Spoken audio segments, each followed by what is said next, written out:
नमस्कार, आप देख रहे हैं के न्यूज। मैं हूं आपके साथ सोनी चौहान। देवभूमि के दंगल में आपका स्वागत है और आज जिक्र सरकारी फरमान चुनावी अभियान।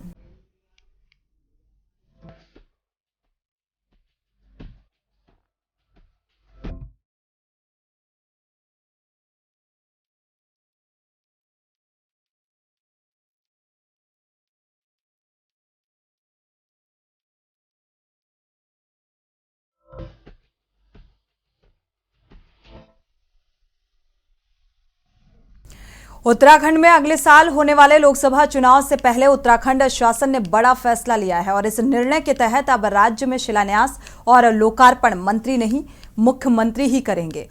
जी हां, इस संबंध में नियोजन विभाग के सचिव आर मीनाक्षी सुंदरम ने सभी विभागों को एक पत्र भी भेजा है और इस पत्र के तहत प्रदेश में हो रहे विकास कार्य और नई योजनाओं का शिलान्यास और लोकार्पण मंत्री या अधिकारी नहीं बल्कि मुख्यमंत्री करेंगे और मुख्यमंत्री की ही अध्यक्षता में कार्यक्रम आयोजित कर इनका शिलान्यास और लोकार्पण किया जाएगा। नियोजन सचिव आर मीनाक्षी सुंदरम ने सभी एसीएस प्रमुख सचिव और सचिव विभागाध्यक्षों और डीएम को इस बाबत एक पत्र भी भेजा है। मीनाक्षी सुंदरम ने सभी विभागों से उनकी भविष्य में पूरी होने जा रही विकास योजनाओं का ब्यौरा मांगा है। साथ ही जिन योजनाओं का शिलान्यास प्रस्तावित है उनकी रिपोर्ट भी देनी होगी और इसके आधार पर हर जिलों में सीएम की अध्यक्षता में विधिवत कार्यक्रम आयोजित किए जाएंगे। कार्यक्रम में संबंधित विभागों के मंत्री और स्थानीय जनप्रतिनिधि भी मौजूद रहेंगे। इनमें ही योजनाओं का शिलान्यास और लोकार्पण की औपचारिकताएं पूरी की जाएंगी। सचिवों को जारी किए गए पत्र में सभी अधिकारियों से अनुरोध किया गया है कि भविष्य में लोकार्पण और शिलान्यास का कार्यक्रम किसी अन्य स्तर पर प्रस्तावित नहीं किया जाए। इस फैसले के पीछे विकास योजनाओं को तेजी से पूरा करने और उनके नियमित मॉनिटरिंग के सिस्टम को मजबूत करना भी एक वजह बताया जा रहा है। कांग्रेस ने शासन के इस फैसले पर सवाल खड़े कर दिए हैं क्योंकि इसी मुद्दे को लेकर आज हम देवभूमि के दंगल में चर्चा करेंगे। उससे पहले आपको रिपोर्ट से रूबरू करा दें।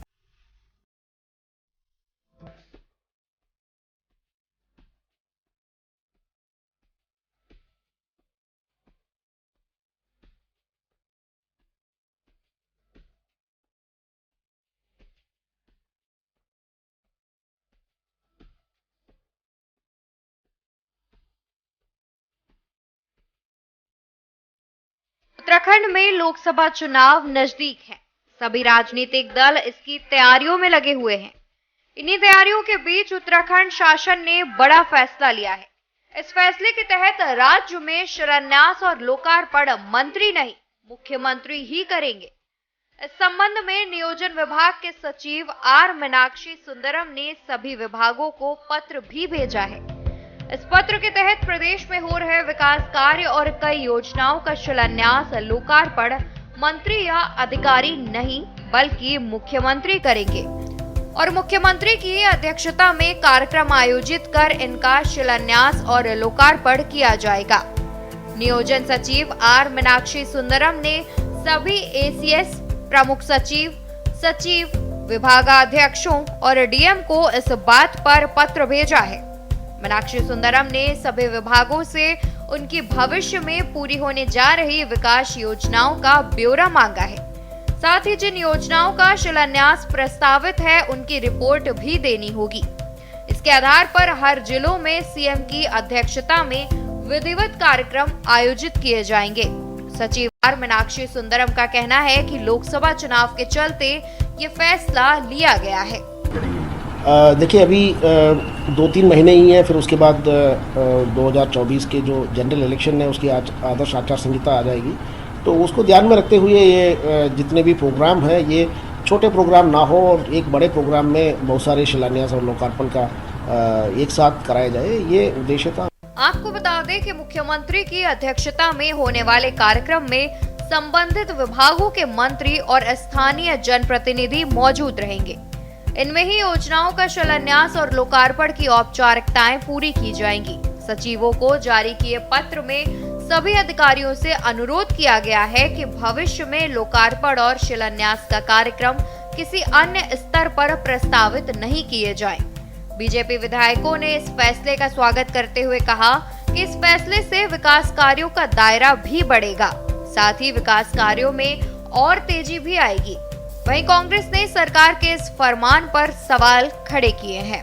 होड़ है मुख्यमंत्री, मंत्री और अधिकारियों के बीच में शिलान्यास करने की जो होड़ लगी हुई है, केवल शिलान्यास तो हो रहे हैं लेकिन धरातल पर काम नहीं हो रहा है। आप देखिए, जब देश के प्रधानमंत्री पिछले दौरे पर कुमाऊं आए थे, हल्द्वानी में उन्होंने 2000 करोड़ रुपए की जो है घोषणाएं की थी, वो आज तक धरातल पर नहीं उतरी। फिर जाकर के जो है अब घोषणाएं हो रही हैं। मुख्यमंत्री की घोषणाओं का आप रिकॉर्ड उठा लीजिए, अब तक जितनी घोषणाएं हुई हैं, अगर वो घोषणाएं धरातल पर उतरती तो ये राज्य वैसे ही देश का अग्रणी राज्य बन जाता। लेकिन अब उसमें भी जो है कंपटीशन हो रहा है कि जो है उद्घाटन, लोकार्पण, शिलान्यास कौन करेगा।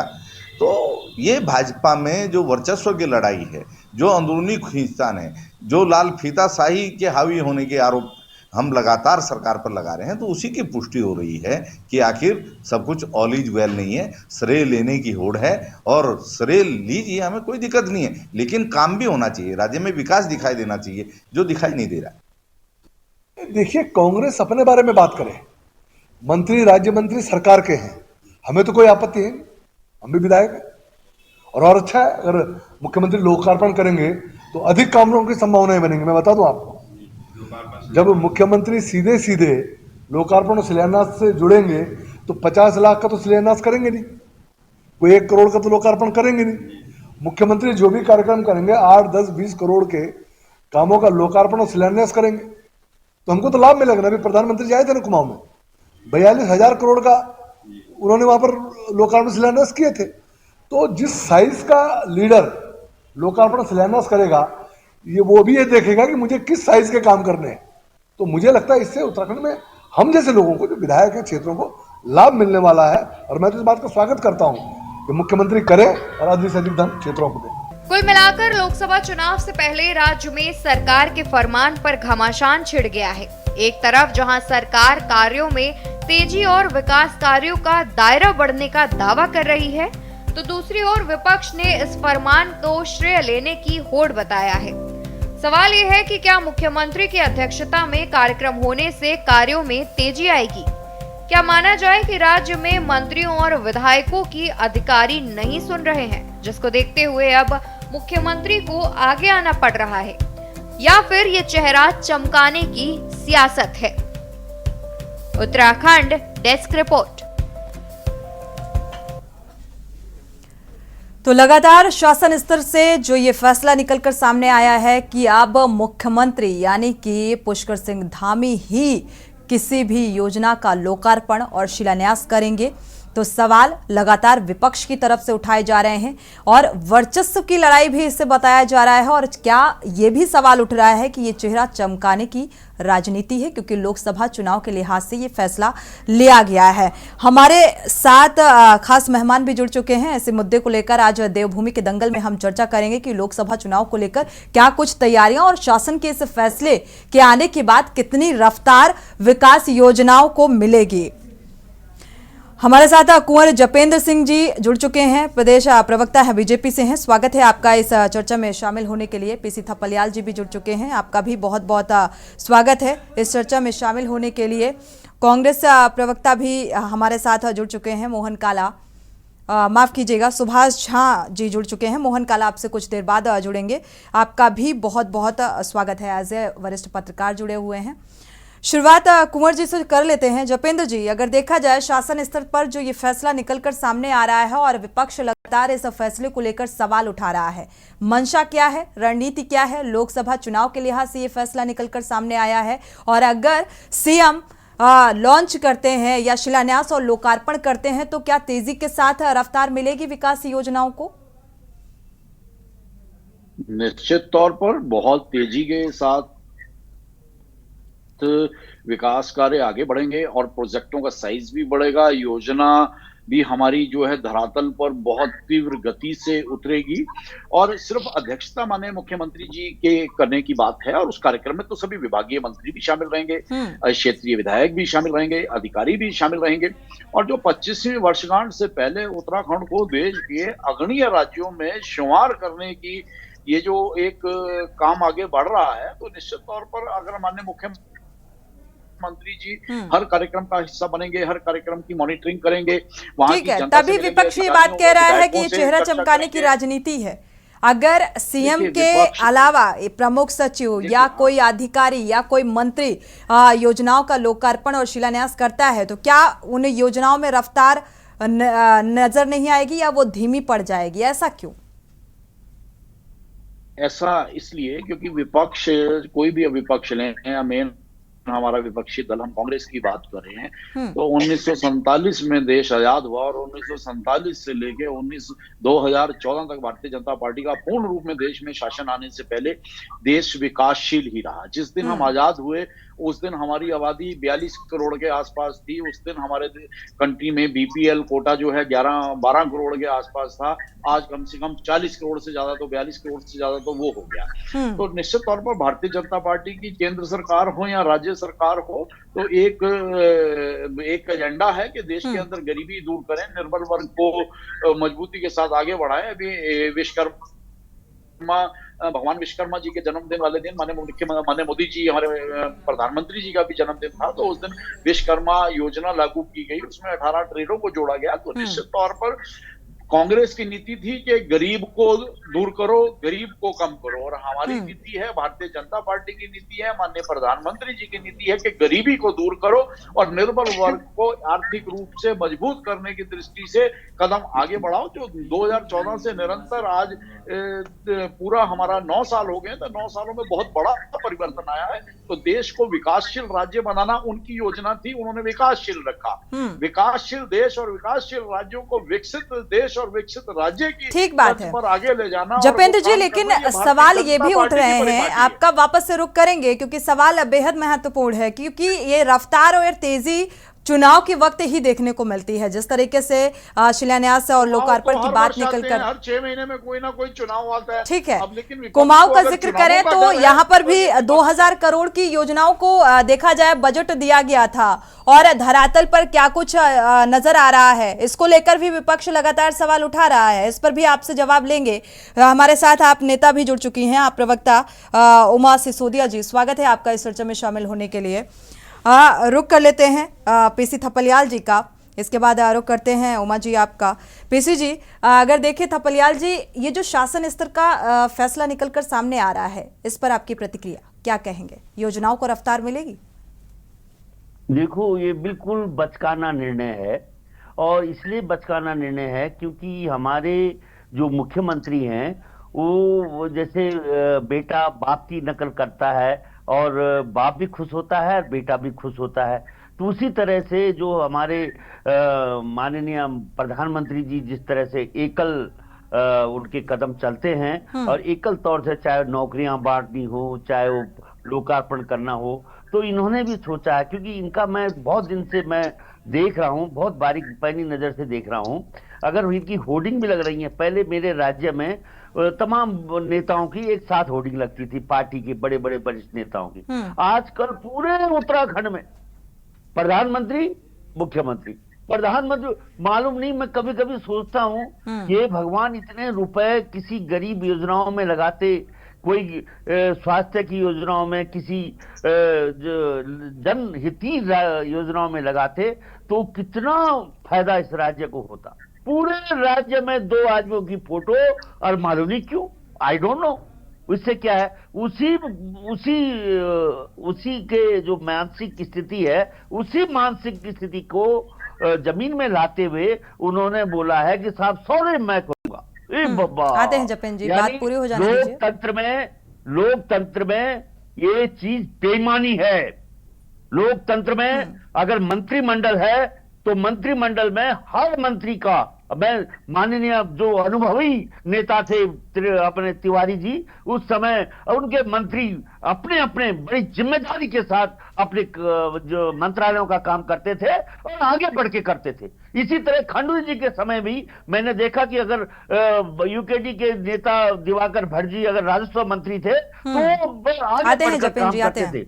लेकिन ये जो चीज है, और इनका जो एक विधायक कह रहा है कि साहब हमारा मुख्यमंत्री बड़ी बड़ी योजनाओं को देगा, अरे बड़ी बड़ी योजनाओं का नाम थोड़ी लिया उन्होंने, वो तो अब नौकरी पाने से लेकर छोटी बड़ी सब योजनाओं का लोकार्पण माननीय ठीक है, इस बात का जवाब ले लेते हैं जपेन जी से। भी करेगा, ये मेरे राज्य का दुर्भाग्य है। जपेन जी, इस बात का जवाब। थपलाल जी को हमारे बड़े भाई हैं, लेकिन इन्हें मोदी जी के नाम का और धामी जी के नाम का फोबिया हो गया है। तो लेकिन ये हर योजना की खामियां निकालना, हर अच्छी चीज की कहीं सुझाव के रूप में कभी भी नहीं बिल्कुल आके सामने आके सुझाव देना चाहते, लेकिन इससे फोबिया जरूर इनका नजर आता है। तो हमारा निवेदन है थपलाल जी कि जब प्रदेश में कुछ अच्छी चीजें हो रही हो या अच्छे रास्ते पर यत्न किया जाए, अच्छा होता जपेन जी, तो मुझे लगता है ये सुर इतने तेजी के साथ नजर नहीं आ रहे होते। विपक्ष के सुर एक नजर आ रहे हैं, चाहे हम आम आदमी पार्टी का जिक्र करें, चाहे हम यूकेडी का जिक्र करें, चाहे हम कांग्रेस का जिक्र करें।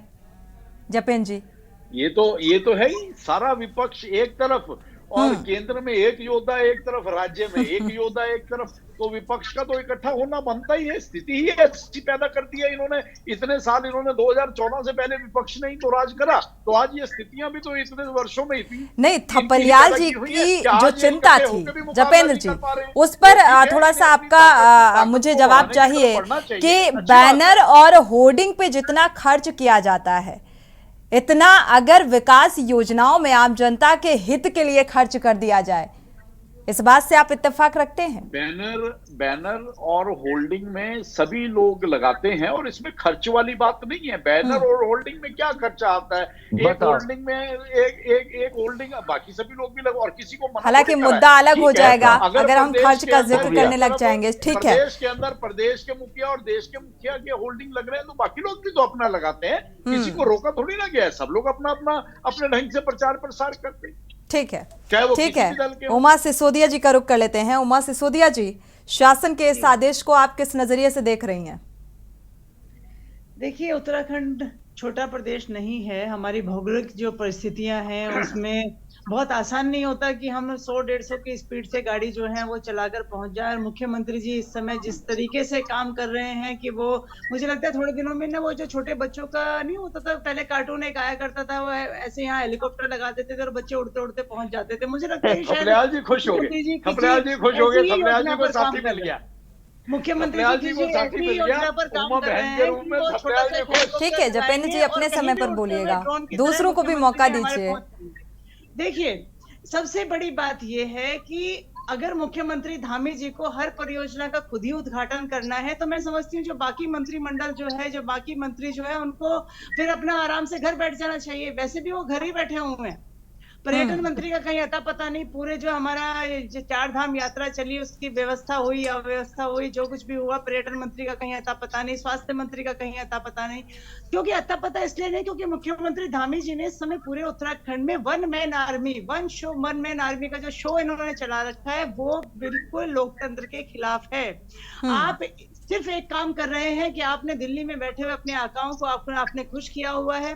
आप यहाँ पर जो कुछ भी करना चाहते हैं आप वो कर रहे हैं, वो आंखें मूंद कर बैठे हुए हैं। और जिस दिन उनकी जो कृपा दृष्टि है वो धामी जी के ऊपर से हटी, उसी दिन धामी जी भी इस कुर्सी से हटा दिए जाएंगे, जैसे कि हमने त्रिवेंद्र रावत जी के साथ देखा। तो इस तरह की जो उत्तराखंड में सरकार इस समय धामी जी की चल रही है, साफ दिखाई देता है कि धामी जी जो है वो सिर्फ दिल्ली के अपने आकाओं के मुख्यमंत्री हैं। आम जनता के या जो अपने कैबिनेट जो है, जिसको हम कहते हैं कि मुख्यमंत्री धामी जी की सरकार, वो सारे मंत्रीगण कहाँ हैं?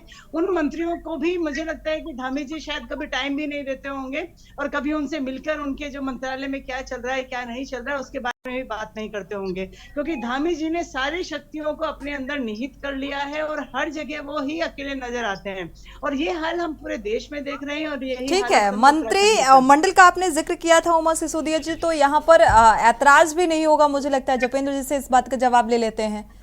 नहीं, देखिए खामियां तो इस समय चल रही है, किसी को ऐतराज नहीं है, किसी को ऐतराज नहीं है। भारतीय जनता पार्टी बहुत डिसिप्लिन और देश को प्रगति के पथ पर आगे ले जाकर योजना बनाने वाले एक दल के रूप में उभरी है। तो बिल्कुल भी किसी को भी एतराज नहीं है। भारतीय जनता पार्टी का कार्यकर्ता छोटे से छोटे पद पर हो, बड़े से बड़े पद पर हो, तो उनका एकमात्र एजेंडा है देश और राज्य को आगे ले जाने की दृष्टि से निरंतर कार्य करते रहना बिना किसी। उत्तराखंड के सीएम मंत्रिमंडल को ये मौका ही नहीं दे रहे हैं कि वो उस मौके का फायदा उठाएं या भूमिका निभाएं। ठीक है, सारे मंत्री माने मुख्यमंत्री जी ने अध्यक्षता करनी है तो बाकी सब लोग साथ रहते हैं ना।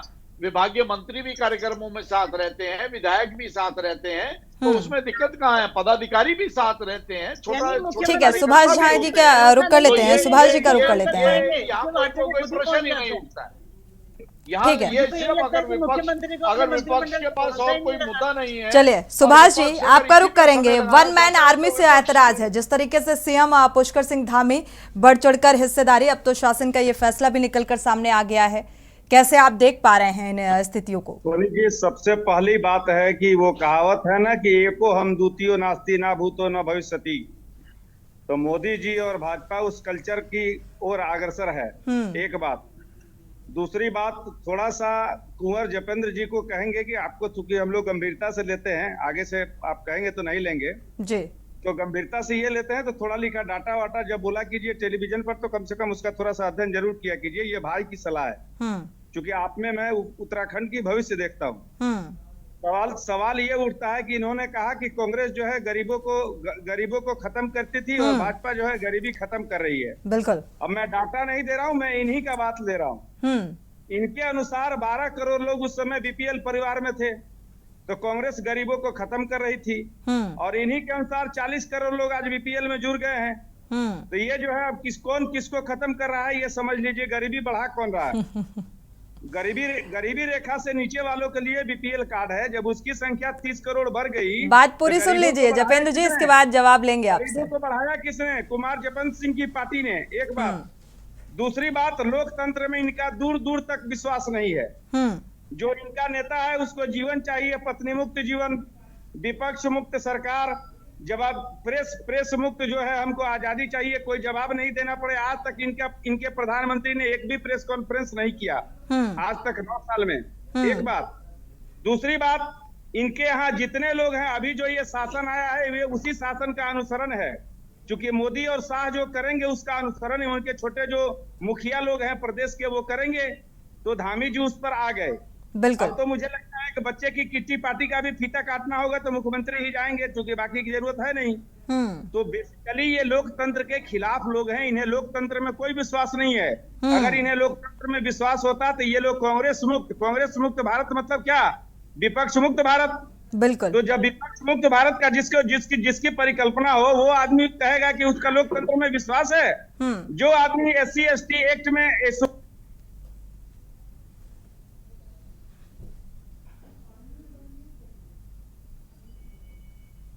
अनम्यूट कर लीजिए जी। ये लोग सिर्फ लफाजी करने वाले लोग हैं, लफाजी करने के लिए ये लोग हैं। इन्हें दूर दूर तक इन्हें कोई लेना देना नहीं। छोटे छोटे प्रदेश में मुखिया बनाए जाते हैं, प्रधान बनाते हैं, वार्ड बनाए जाते हैं, विधायक बनाए जाते हैं, पौर महापौर बनाए जाते हैं, मेयर बनाए जाते हैं। क्यों? इसलिए कि छोटे से बड़े सेवा तक, छोटे से बड़े सेवक की गुंजाइश हो, सारे लोग तारतम्य हो और ये लोकतंत्र जो है हमारा विशाल और मजबूत हो। लेकिन ये जो निर्णय मुख्यमंत्री का हुआ है घोर अलोकतांत्रिक है और ये गलत निर्णय। बिल्कुल। लोकतंत्र कैसे चलता है जपेंद्र जी, ये आपको पता होगा, और जिस तरीके से ये कटु सत्य है, जिन बिंदुओं का जिक्र करते हुए सुभाष झा जी नजर आ रहे हैं, और इसका जवाब जपेंद्र जी का रुख करेंगे, क्योंकि सुभाष झा जी ने जो तथ्य, जो बिंदु उठाए हैं जपेंद्र जी, इसको लेकर आप क्या कहेंगे? बहुत गुस्से में लग रहे हैं। गुस्सा नहीं, इसे गुस्से से मत जोड़िए, ये हकीकत है। इतना तो तय हो गया कि सुभाष झा जी ने अपना वोट कभी भारतीय जनता पार्टी को नहीं दिया। ठीक है, आप कांग्रेस को वोट देते रहे हैं या किसी अन्य दल को आपने दिया, ठीक है, ये देश के अंदर लोकतंत्र है। लोकतंत्र लोकतंत्र की यही खूबसूरती है।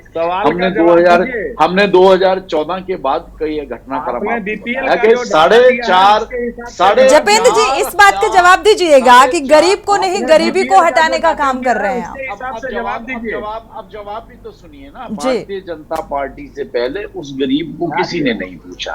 4.5 करोड़ से ज्यादा लोगों को फ्री गैस कनेक्शन दिया गया। माननीय प्रधानमंत्री जी की अपील पर लोगों ने गरीबी किसने बढ़ाई? भाजपा ने बढ़ाई या कांग्रेस ने बढ़ाई? मैं आपके डाटा की बात करूं। 2014 से के बाद तो गरीबी तो 47 के बाद बढ़ी। पहले तो सही मायनों में जी अगर आंकड़ों की आप बात करते हैं तो गरीबी 2047 से बढ़ी। हम तो 2014 में आए। तो आपके आने के बाद से सुभाष जी आपका रुख करेंगे। सुभाष जी जवाब देने दीजिए जपेंद्र जी को। से ज्यादा महिलाओं को फ्री गैस कनेक्शन दिए गए। भारतीय आज पूरा जो गरीब तबका है, आज पंक्ति के अंतिम छोर पर खड़ा व्यक्ति है, उसकी सोच के अनुसार योजनाएं बनाना, उसको भी आप सुनने की भी तो क्षमता रखिए। आप आरोप लगाएंगे। ठीक है सुभाष जी भी तो सही जवाब सुन लीजिए जपेंद्र जी का। इसके बाद हम आपका रुख कर लेंगे। इसके बाद थपलियाल जी का रुख करेंगे। जी जपेंद्र जी इस बात के जवाब दीजिए। बीपीएल का जिक्र बार बार कर रहे हैं सुभाष जी, इसको लेकर थोड़ा सा डाटा अगर आपके पास हो। हम ये कहते हैं बिलो पॉवर्टी लाइन, ये देश की वो आबादी है जिस आबादी की तरफ सुध कभी किसी ने नहीं। सरकारें आती रही जाती रही, योजनाएं बनती रही।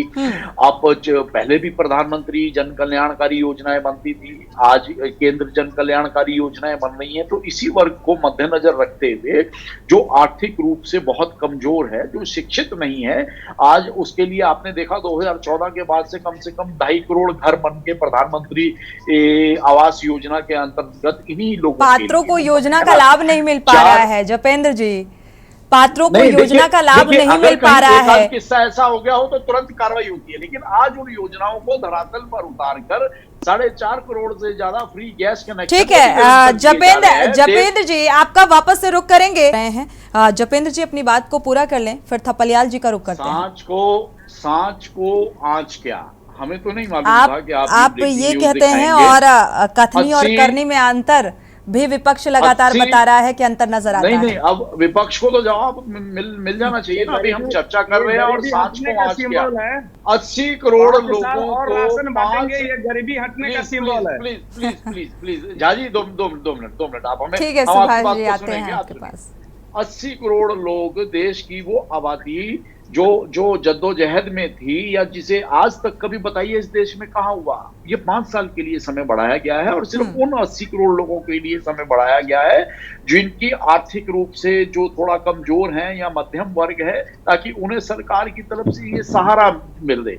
ये जनता का ही पैसा है। ये जनता का पैसा किसी न किसी रूप में जनता को लाभ, देश के 80 करोड़ लोगों को बता दीजिए, दुनिया के अंदर ऐसा कौन सा देश है जो अपने 80 करोड़ लोगों का ख्याल रखे? ऐसा कौन सा प्रधानमंत्री है, ऐसी कौन सी सरकार है जो 80 करोड़ लोगों के दुख सुख में साझी होने की योजना? ये जिम्मेदारी है, ये कोई नया काम नहीं है। अगर सत्ता पे जपेंद्र जी जो सत्ता में काबिज है, उसकी नैतिक जिम्मेदारी बन जाती है आम जनता के लिए सहूलियत प्रदान करना। और योजनाएं अगर आप ला रहे हैं जपेंद्र जी, दुनिया में कौन सा प्रधानमंत्री जिम्मेदारी है ये। ठीक है, विपक्ष राजनीति करे, आलोचना करे, हमें सब मंजूर है, लेकिन एक इंसानियत के कोने से अगर देश को आज एक ऐसा नेतृत्व मिला है, भारतवर्ष को आज एक ऐसा नेतृत्व मिला है, तो हमें ये ध्यान देना चाहिए कि दुनिया में तो छोड़िए, देश के अंदर भी ये चीज कोई सोच नहीं सकता था जो आज हो रहा है। तो हमें जो अच्छी चीजें हैं, हर चीज में कमियां निकालना, हर चीज को लेके आपने आलोचना करना ठीक है, एक लेवल तक ठीक है, लेकिन हम अपनी आत्मा से जरा एक बार बात। ठीक है, थपलियाल जी का रुख कर लेते हैं। हमारी अंतरात्मा क्या कह रही? जी मेरे को चलिए थपलियाल जी आपका रुख कर लेते हैं। गरीबों के लिए राशन उपलब्ध करा रहे हैं प्रधानमंत्री नरेंद्र मोदी, ये अहम खबर अभी सामने आई, लेकिन एक तरफ गैस के रेट बढ़ते जा रहे हैं, उससे आम जनता परेशान है। सिलेंडर कम हुआ है, पिछले दिनों ही कम। ठीक है, ऊंट के मुंह में जीरे के समान। ठीक है, ये रावणी राजनीति का अंत बहुत खतरनाक होने वाला है और हम शीघ्र श्रीलंका की इकोनॉमी की तरफ बढ़ रहे हैं। भारत के कदम, इस प्रधानमंत्री को ये नहीं मालूम कि वो कहां पे क्या घोषणा कर रहे हैं। इन्होंने अभी छत्तीसगढ़ में बोला, इनको नहीं मालूम प्रवक्ता को, कि मैं 500 रुपए में सिलेंडर दूंगा। ये छत्तीसगढ़ के लोगों को 500 रुपए में दे सकता है और उत्तराखंड के लोग इसके दुश्मन है। क्यों नहीं देगा? ये क्या छत्तीसगढ़ का प्रधानमंत्री है? ये आदमी हमें इतना दुखी कर रहा है मैडम। किस तरह के इनके प्रवक्ता यहाँ पे 80 करोड़ करके छाती फोड़ रहे हैं। अरे धिक्कार हो जिस देश में 80 करोड़ लोगों को राशन लेना पड़े, धिक्कार हो उस नेतृत्व को, मैं धिक्कारता हूं। 80 का जब वो केजरीवाल देते हैं तो बोलते फ्री की राजनीति, फ्री की। अबे तुम्हारे मुंह, तुम्हारा दीन ईमान है, उस समय तुम बोलते हो कि फ्री की राजनीति नहीं कर रहे, जब केजरीवाल देता है, जबकि थपलियाल जी इतना गुस्सा केजरीवाल के स्वास्थ्य ये बदलाव क्यों? जो जनता को चाहिए केजरीवाल के देता है। प्रति प्रेम, ऐसा बदलाव क्यों? ठीक है, प्रेम किसी के भी प्रति उमड़ सकता है ना। मुख्यमंत्री है जपेंद्र जी, थोड़ा सा सब्र रखिए, आते हैं आपके पास। एक ऐसे राज्य का मुख्यमंत्री है जो राजधानी जहां पे है, जहां पे उसने 70 में से 67 सीट जीती है। तभी शराब का 1000 ऐसे लोग हो गया। अरे घोटाला तो घोटाले तुम्हें अजीत पवार घोटाले बात लगता। अरे ऐसे ईमान लो। ठीक है, एक एक करके वन बाय वन बोलेंगे तो समझ में आएगा, ऐसे दर्शकों को समझ में नहीं आएगा। जपेंद्र जी, आते हैं आपके पास। थपलियाल जी को अपनी बात पूरी करने दीजिए। जी, मैं ये बोल रहा हूँ कि मेरे राज्य में भी माननीय प्रधानमंत्री जी चोगा पहनकर आदि केदार में में जाते हैं, वहां पे कैलाश में, और आदि कैलाश में जाने में हमारे केदारनाथ में आके गुफा में बैठ के चश्मों में बैठते हैं। लेकिन उन्होंने राजनीति में आने से पहले से वहां जाते रहे हैं। कभी भी इन्होंने उत्तराखंड के लोगों के बारे में नहीं सोचा कि इनको 500 रुपए में सिलेंडर नहीं चाहिए। आप लोगों को ये छत्तीसगढ़ में 500 रुपए दे सकते हैं, उत्तराखंड में क्यों नहीं दिया इन्होंने? ये बताइए। यहाँ पे वो तबलियाल ये बोल रहा है, वो बोल रहा है, क्या छत्तीसगढ़ के लोगों को तुम 500 में दोगे और उत्तराखंड के लोगों को तुम 900 में दोगे सिलेंडर? क्या ये भेदभाव क्यों जपेंद्र जी? क्यों जपेंद्र जी, ये चुनावी बयार बह रही है इसलिए ऐसा भेदभाव, ऐसा क्यों? देखिए दो चीजों को हमें समझना होगा। छत्तीसगढ़ एक अति पिछड़ा और आदिवासी बहुल क्षेत्र है, और अगर हम छत्तीसगढ़ की बात करते हैं तो जो लोग छत्तीसगढ़ गए हैं या जिन लोगों ने छत्तीसगढ़ देखा है, अगर वहां छत्तीसगढ़ के लोगों को एक किसी योजना का लाभ दे दिया और अगर हम उससे उत्तराखंड का मुकाबला कर रहे हैं तो हमारे जपेंद्र जी, चुनाव से पहले क्या वो आदिवासी क्षेत्र नहीं था छत्तीसगढ़? चुनाव से पहले नहीं था, चुनाव के दौरान ही हो गया। बड़े आए यहाँ पे। जपेंद्र जी, थोड़ा सा इस बात पर प्रकाश डालिएगा। तो निश्चित तौर पर अगर आप टाइमिंग की बात करते हैं तो आप उस पर आप बात कर सकते हैं, लेकिन ऐसा अगर उन्हें दिया गया है, वहां जरूरत महसूस हुई है, तो हमें उसे उसके ऊपर इशू नहीं बनाना चाहिए। वो उनका अधिकार है, हमारा अधिकार है, हमें भी मिलेगा। हमारा भी अधिकार है, हमें भी मिलेगा। और देखिए इस देश के प्रधानमंत्री को इसको प्रधान चुनाव में जाना है, अभी ये जिला पंचायत के चुनाव में भी जाएगा। 1.5 लाख करोड़ की योजना जब धरातल प्रधानमंत्री। चलिए उमा सिसोदिया जी का रुख कर लेते हैं। जपेंद्र जी, ये भेदभाव, ये पार्शियलिटी सिर्फ चुनावी देखा जाए माहौल बनाना और एक जीत हासिल करना, जिस तरीके से ये भेदभाव नजर आ रहा है। और उमा सिसोदिया जी का रुख करते हैं। उमा जी, क्या लगता है अब विकास कार्यों को रफ्तार मिलेगी और ये जो भेदभाव की राजनीति होती नजर आ रही है, इसको लेकर क्या कहेंगे? लोकतंत्र इस बात की इजाजत तो नहीं देता। और जो हमारे उत्तराखंड को हजारों करोड़ की, लाखों करोड़ की जो योजनाएं मिली है। हमारा सवाल उमा जी से है। जपेंद्र जी, हमारा सवाल उमा जी से है। जी एंकर महोदया, अभी जब प्रधानमंत्री जी की ये ब्रेकिंग न्यूज आपने चलाई तो मैं उस समय ये सोच रही थी कि हम में से जितने लोग यहाँ पर बैठे हैं, हम 5 लोग यहाँ पर बैठे हैं, क्या हम में से कोई राशन के लिए जाएगा? उस इंसान पर क्या बीतती होगी जब वो अपना, देखिए सबसे पहली जरूरत इंसान के जिंदा रहने की क्या ऐसे होती ही गरीब को नहीं, गरीबी हटा रहे हैं भाई। 80 करोड़ लोगों के लिए है, हम 148 करोड़ में से बाकी ये उन लोगों के लिए है जिन्हें आज सहारे की आवश्यकता है। आते हैं जपेंद्र जी, ठीक है। हम 142-44 करोड़ लोग हैं, तो वो 80 ठीक करोड़ लोगों को लाभ दिया है। गरीबी रेखा का जिक्र कर रहे हैं जी। मैं वही कह रही हूँ कि एक गरीब का सबसे पहला, देखिए किसी इंसान को जिंदा रहने के लिए क्या चाहिए होता है कि उसको खाना मिले, उसके अलावा उसको ना कपड़ा चाहिए, ना एक टाइम में मकान चाहिए, ना उसको शिक्षा चाहिए, ना रोजगार चाहिए, कुछ नहीं चाहिए। उसको जिंदा रहना है तो उसको खाना चाहिए। कितना बड़ा दुर्भाग्य है हमारे देश का कि 80 करोड़ जनता आज खाने के लिए लाइन अप होगी। प्रधानमंत्री जी ने उनको बोला कि मैं तुम्हें रोटी दूंगा, प्रधानमंत्री जवाब देना चाहेंगे, हम जवाब देना चाहेंगे। शिक्षा दूंगा, तुम ठीक है, बात पूरी सुन लीजिए। तुम्हारे करूंगा, तुम लोग अपने बनोगे। जपेंद्र जी कि जिस देश रुक की करेंगे 80 करोड़ आबादी, आधी से ज्यादा आबादी, सुनिए जपेंद्र जी बात सुन लीजिए, इसके बाद अपनी बात को रखिएगा। 23 सेकंड आपको मिलेंगे, 23 सेकंड आपको मिलेंगे, आप बोलिएगा जी। मैं बोल रही हूँ कि जिस देश की 80 करोड़ आबादी खाने के लिए लाइन अप होकर खड़ी होगी, उस देश के किस आर्थिक विकास की बात कर रहे हैं? कौन सी 5 मिलियन ट्रिलियन डॉलर की बात करते हैं? कौन सी अर्थव्यवस्था की हम लोग बात करते हैं जहां की आबादी इस बात से खुश है कि हमें खाना मिलता है? अब मैं कहते हैं हम पांचों में से बताइए, हम में से कौन जाएगा खाना लेने? क्योंकि हम लोग पढ़े लिखे हैं, हम लोगों को वो सुविधाएं मिली है ईश्वर की दुआ से। हम लोग ऐसे स्क्रीन पे फोटो मुझे दिखा रहा, मैं जोड़ तो गया, हम लोग आज कमाने लायक स्थिति में, आज हम उस लाइन में लाइन अप नहीं है। काश की प्रधानमंत्री बोलते कि मैं एक से एक अच्छे स्कूल यहाँ पर खुलवाऊंगा, मैं यहाँ पर बेरोजगारी दूर करूंगा, आपके बच्चों को पढ़ाऊंगा ताकि आप लोग गरीबी से बाहर निकले। इस तरह की जपेंद्र जी आप इस बात के जवाब दीजिए। बड़ी शर्म महसूस होती है कि हमारे देश और 80 करोड़ जनता ये गरीब है, तो गरीबी हटाने का काम किस तरीके से किया जा रहा है, इस तरीके से राशन देकर? जपेंद्र जी इस बात के जवाब। ठीक है, आप हमने सुन लिया हुआ बहन को भी। देखिए हमारे देश की सबसे बड़ी समस्या क्या है कि हमारा जो देश है 70% वो गांवों में, बस 70% वो विलेजेस के उसके सिस्टम के ऊपर आधारित है। और जितना हम महानगरों में देखते हैं, जैसे जैसे महानगरों का विस्तार होता जा रहा है और रोजगार के साधन महानगरों की तरफ बढ़ रहे हैं, तो गांवों में लोग भूख और प्यास से बचने के लिए आज जो योजनाएं सरकार बना रही है, तो सबसे पहला हमारा जो सबसे बड़ा टास्क है केंद्र का भी कि लोगों को उनके गांवों में, उनके क्षेत्रों में रोकना कि वो पलायन करके सिर्फ रोजी रोटी के लिए बाहर ना जाएं। हम देखते हैं कि कितने लोग जो हैं, जो वो गरीब तबका जिसे हम बीपीएल तबका कहते हैं, महानगरों में बेचारे जूठे पत्तल चाटते हैं या जो चौक तो पलायन कौन सा दूर हो गया जपेंद्र जी? उत्तराखंड में पलायन की स्थिति तो अभी भी बनी हुई है। हमारे समय में 30 सेकंड बोला था जी। आप उसे माने ना माने वो बात की बात है। हम आपको आगे एक फैक्ट्स के ऊपर आपको अवगत कराना चाहते हैं। ठीक है ना, और जो वो उधर जाते हैं और जाके उन्हें खाना भी नसीब नहीं होता, तो ये योजना का ये पहला अंग है कि उन लोगों को राशन के लिए कहीं ना भटकना पड़े। ठीक है, टाइम आप सुभाष जी का रुख कर लेते हैं। सुभाष जी जाना चाहिए, इस बात से इत्तेफाक रखते हैं आप जपेंद्र जी की?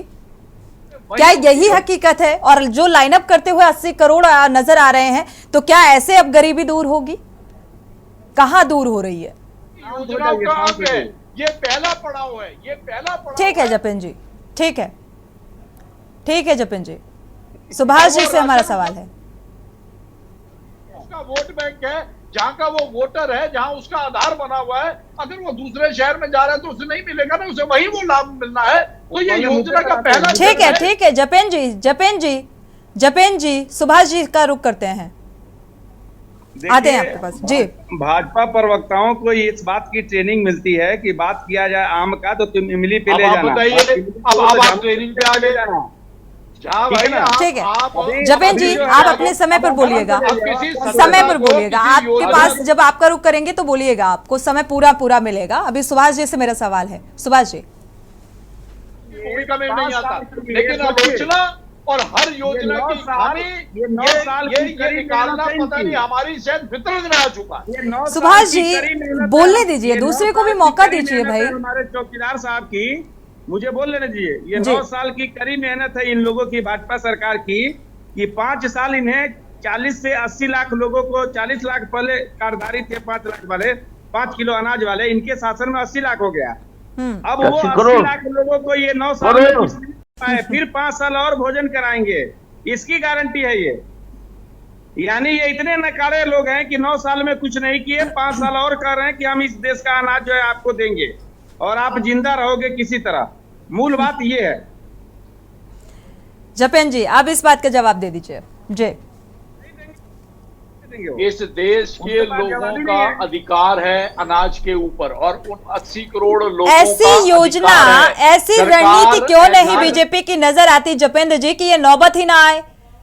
क्या आप जब तक सत्ता में रहेंगे आप राशन इसी तरीके से गरीबों को खिलाते रहेंगे? आप चाहते हैं कि वो इस तरीके से डिपेंड रहें? जो हक है उन तक पहुंचा रही है, जो पहली पूर्ववर्ती तो सरकारों ने जो कभी सोचा भी नहीं। जपेंद्र जी, अगर उनका हक है तो माननीय प्रधानमंत्री जी से कहिए कि एक रेजुलेशन पास कर दें लोकसभा में कि यहाँ के जो नागरिक हैं और जो गरीब हैं उनका जन्मसिद्ध अधिकार है कि 5 किलो अनाज चाहे जो सरकार आए वो देगी। इतना कर ऐसा भी दीजिए। होगा, वक्त इतना होने कर पे दीजिए। ऐसा भी आएगा। और वो जिन उनका सरकारों अधिकार की हो आप बात जाएगा। कर रहे हैं, सुभाष जी, आपको राशन क्या कार्ड लगता है के ये माध्यम पॉसिबल से, है? राशन कार्ड ऐसा के कैसे माध्यम से पॉसिबल राशन हो दिया जाएगा? जाता था और वो भी नहीं पहुंचता देखिए- था। देखिए, उसमें भी ये सीधा घोटाले मसला होते ये थे, है जो ये सीधा मसला उसमें भी घोटाले होते थे। समझ में आने लगा है। सुभाष जी, जपेन जी, रुकिएगा। जपेन जी रुकिएगा, आपका रुख करेंगे तो ही आप बोलिएगा। सुभाष जी अपनी बात को पूरा करें, फिर थपलियाल जी का रुख करेंगे। जी, जपेन जी आपका रुख करेंगे।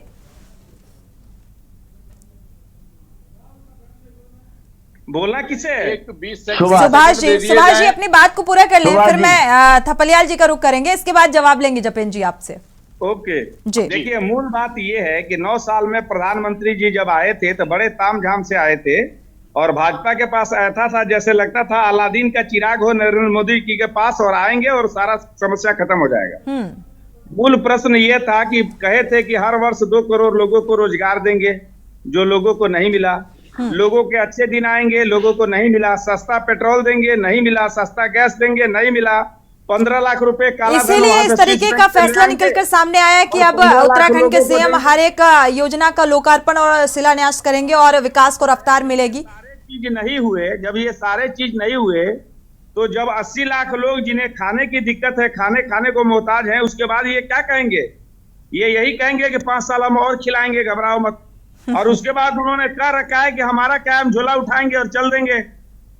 तो उसके बाद झोला उठाएंगे, चल देंगे, लोग झुनझुना बजाते रहे। फिर चलिए थपलियाल जी का रुख कर लेते हैं। थपलियाल जी, ये जो पूरी रणनीति बीजेपी की नजर आ रही है, ठीक है, विपक्ष में होने के नाते सवाल भी उठाए जा रहे हैं, लेकिन यहाँ पर मंशा और नियत क्या नजर आ रही है? क्या महज एक यही एजेंडा है कि लोकसभा चुनाव को कैसे फतेह करना है और उसी लिहाज से ये सारी रणनीति है, या फिर वाकई आम जनता के लिहाज से कुछ सोचा जा रहा है?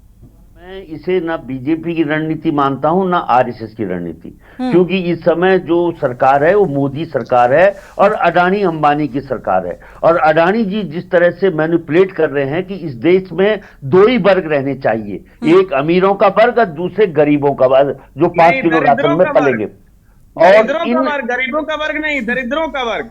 हाँ, और इस रणनीति को आगे बढ़ाते हुए ये सिस्टम पूरा वो चला जा रहा है। लेकिन दुख इस बात का है कि जो मध्य वर्ग पिस रहा है महंगाई के कारण, और उसको जिस तरह से उसको पेंशन से वंचित किया जा रहा है। सबसे आज लाखों लोग दिल्ली के जंतर मंत्र में पेंशन के लिए खून के आंसू रो रहे हैं। जिस तरह से इन्होंने फौजियों को अग्निवीरों में कन्वर्ट करके उनको प्राइवेट एम्बुलेंसों में घर में भेजना शुरू किया और एक मजदूर बना के सीमाओं पे तैनात कर दिया, इस देशद्रोह से कम नहीं है। इसलिए इस सरकार को जितना जल्दी हो इसको यहां से निपटाना चाहिए, नहीं तो देश की रक्षा, सुरक्षा और विकास सभी में खतरा पैदा कर दिया है। क्योंकि जिस तरह से ये चल रहे हैं, 8,500 करोड़ का देखो, 80 करोड़ लोगों को फ्री राशन देने वाला स्वयं में 8,500 करोड़ के जहाज में घूम रहा है, 1.5 लाख की कपड़े पहन के मिनट में बदल रहा है, अपनी मेकअप करने में लाखों रुपए खर्च कर रहा है। जिस तरह से ये चीज चल रही है, ये बिल्कुल देश हित में नहीं है, गरीब देश है। और जिस तरह से देश का पूरे विश्व में एक थूथू हो रही है, जिस तरह से कनाडा के साथ हमारे संबंध बिगड़ गए, जिस तरह से आज 8-9 सैनिक फांसी के लिए इंतजार कर रहे हैं क्योंकि हमारा अकेला प्रधानमंत्री इजरायल का फतह हो गया, जबकि बिल्कुल कहा तो जा रहा है कि प्रयास किया जा रहा है उनके लिए। वही छोटा मोदी बनने जा रहा है हमारा मुख्यमंत्री, और उनके पद चिन्हों पे चलते हुए वो सारी योजनाओं को अपने हाथ से लोकार्पण करना चाह रहा है, जिससे उसका जो छोटा कद है बड़ा हो सके। जबकि बड़ा कद तब होता है जब विजनरी कदम लेते हुए राज्य को विकास के पथ पे आगे बढ़ाता। यहाँ पे जो उपनल में 10-10 हजार 15-15 हजार के रुपए में दिहाड़ी पे लगे हुए लोग हैं, उन लोगों को परमानेंट सरकारों में नौकरी मिले, तब जाके हम बोलेंगे ये सरकार वो हमारे संसाधनों को माफियों के हाथ में दे रही है और यहाँ का युवा त्राहिमाम कर रहा है। उसके हाथ में ना आज ये आपने देखा कि परिसंपत्तियों के बंटवारे में जो मजाक हमारे साथ हो रहा है। देखिए, पानी हमें सींचने के लिए दे दो, रुड़की में भीख मांग रहे हैं हम अपने पानी के लिए उत्तर प्रदेश से। धिक्कार हो ऐसी सरकार को। हमारा पूरा बिजली टिहरी डैम की यूपी खा रहा है, हमारा संवैधानिक अधिकार बनता है उसमें जाए नहीं मुख्यमंत्री सुप्रीम कोर्ट में और कहे कि हमें हमारा संवैधानिक अधिकार दो। जपेंद्र जी, अरे हमें पानी दे दो, बेरोजगारी, पलायन और ऐसे न जाने कितने जो यहाँ पर तथ्य बिंदु निकल कर सामने आ रहे हैं, और आप लोग कह रहे हैं कि हम आम जनमानस के हित में काम कर रहे हैं, लेकिन वो नजर तो आना चाहिए। और जब विपक्ष सवाल उठाता है तो आप लोग उसका भी खंडन करते हुए नजर आते हैं। सवाल विपक्ष के सवालों का तो हमेशा भारतीय जनता पार्टी की सरकार तो गरीबी दूर कीजिए, ये समस्याएं दूर कीजिए। सत्ता आपकी है, डबल इंजन की सरकार आपकी है, जीरो टॉलरेंस की नीति आपकी है, तो नियत साफ रखिए और काम कीजिए। आज अचंभा हो रहा है कि हमारे सभी वक्ता साथी एकदम से अचानक वामपंथी सोच के वक्ता कैसे बन गए। ये तो बिल्कुल वामपंथी विचारधारा के जो शब्दों का चयन करके जिस तरह से आज ये डिबेट पे सब टूट पड़े हैं एकदम भारतीय जनता पार्टी के ऊपर, तो ये भी अच्छा संकेत नहीं है आने वाले समय में कि अगर हम वामपंथी विचारधारा को अपने इस जहन में थोड़ी सी जगह देने का प्रयास कर रहे हैं। देखिए, आजादी के बाद से जो कंट्रोल का राशन मिलता था जनता को, और वो राशन की लाइनों में वही बीपीएल और मध्यम वर्ग के लोग लगते थे, और लाइनों में लगने के बाद भी दुनिया भर आज ठीक है, चूंकि समय कम है, सुभाष जी से फाइनल कमेंट ले लेते हैं। जपेंद्र जी, समय कम है। सुभाष जी, आज प्रधानमंत्री नरेंद्र मोदी ने भी इस बात का जिक्र किया कि कांग्रेस सत्ता में रही तो उसने गरीबों को देखा जाए तो हटाने का काम किया और गरीबी हटाने का काम नहीं किया। इस तरह का जिक्र करते हुए नजर आ रहे थे कि हम गरीबों के भाई हैं, हम उनकी समस्याओं को दूर करेंगे, हम गरीबों को नहीं गरीबी को हटाएंगे। बड़ी सीधी बात है, लोगों को जो वादे किए गए थे वो वादे पूरे नहीं हुए। मूलभूत सुविधाएं देने की बात थी। अगर काम हुआ होता तो आज संख्या घटी होती 5 करोड़ 80 करोड़ लोगों को 5 किलो अनाज देने का। वो काम इन्होंने नहीं किया। तो जब ये नहीं किया तो ये फिर लोक लुभावन नारा देंगे। एक समय नरेंद्र मोदी जी लोगों से अपना गैस खत्म करने की बात कर रहे थे, गैस पे सब्सिडी लेना बंद कीजिए, और आज कह रहे हैं कि हम 500 रुपए में सिलेंडर देंगे। तो बात का कुछ तो अस्थायित्व हो, बात में कुछ तो मलामत लगे, कुछ तो 500 रुपए का सिलेंडर दिया जा रहा है, उसी वर्ग को दिया जा रहा है जिसका अधिकार है।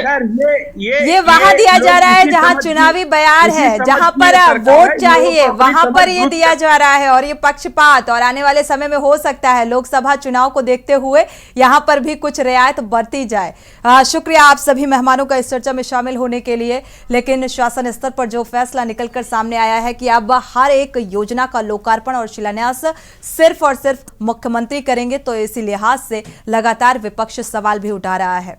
इसी के साथ देवभूमि के दंगल में फिलहाल बस इतना ही। आगे खबरों के लिए आप देखते रहिए के न्यूज़ इंडिया।